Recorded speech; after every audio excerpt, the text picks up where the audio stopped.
Est-ce que tu pourrais nous parler de la règle d'or dans la Bible? Parfait. La règle d'or. D'abord, soyez salués les amis de la francophonie et tous les frères et sœurs qui suivent ces capsules. Nous en sommes arrivés à développer des versets bibliques dans les béatitudes. Et je crois que dans Matthieu chapitre 7, verset 12, il est énoncé un verset qui se révèle être une règle d'or.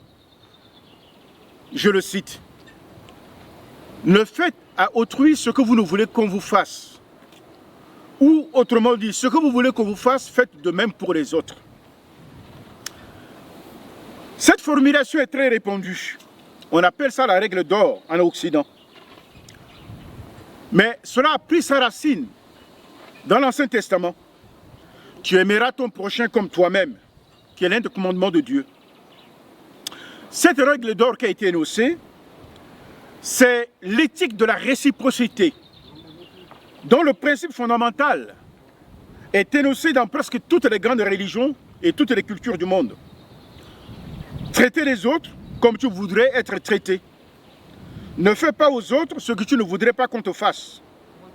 C'est une forme de morale universelle. Et on ne peut pas parler de la foi chrétienne sans évoquer la morale. Et elle se trouve aussi dans l'humanisme athée, dans les religions orientales, l'hindouisme, le bouddhisme, le taoïsme, le confucianisme. Mais simplement, dans la foi chrétienne, elle s'inspire de la loi de Dieu qui est inscrite dans l'Ancien Testament, que nous retrouvons dans Lévitique chapitre 19, verset 18, et que Jésus est venu mettre à notre portée. La règle d'or. Le sermon sur la montagne, développé par Jésus, résume en grande partie cet enseignement. Il contient lui-même un résumé très commode, que nous retrouvons, comme je l'ai dit, dans Matthieu chapitre 7, verset 12, que nous appelons depuis le XVIe siècle la règle d'or. Voilà toute l'éthique de Jésus.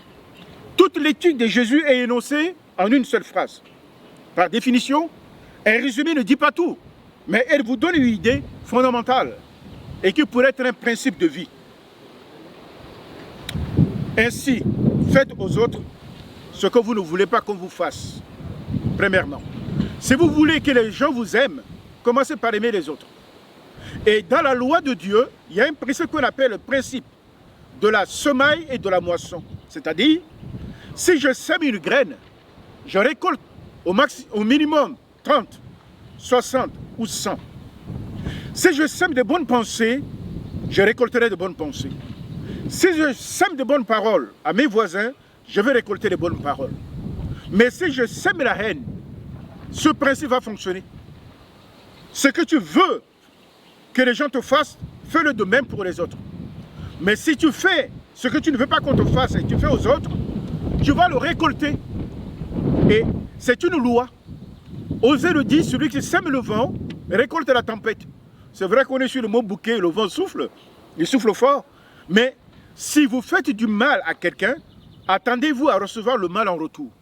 Et donc, l'application de la règle d'or est non seulement pour observer les principes de la loi spirituelle, mais elle permet de nous mettre à l'abri. Quand Jésus nous dit « pardonnez aux autres ce que vous ont fait du mal », ce n'est pas pour l'autre, c'est pour nous protéger nous-mêmes. Donc l'obéissance à la parole de Dieu vise déjà à me protéger en vue de protéger la vérité et de protéger l'autre. Ce principe, si nous l'appliquons dans les relations interpersonnelles, notre monde changerait de visage. Ce principe, si nous l'appliquons dans les relations internationales entre les pays, le monde changerait de visage. Ce principe, si nous l'appliquons entre les hommes de toute race, il n'y aura pas de mots M-A-U-X dont nous décrions. Nous vivrons dans une fraternité que Dieu nous demanderait. Voilà l'objectif de Jésus. C'est de nous rendre tous des frères, quelle que soit notre religion, quelle que soit notre race. En effet, la religion chrétienne parle de la fraternité d'une autre manière. Mais avant tout, nous appartenons à la fraternité humaine.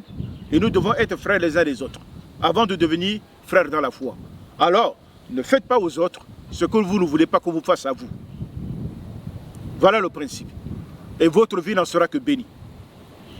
Soyez bénis mes chers amis de la francophonie. C'était au micro votre ami fidèle, le pasteur Samuel Kabo, depuis le Mont Bouquet, dans les Cévennes.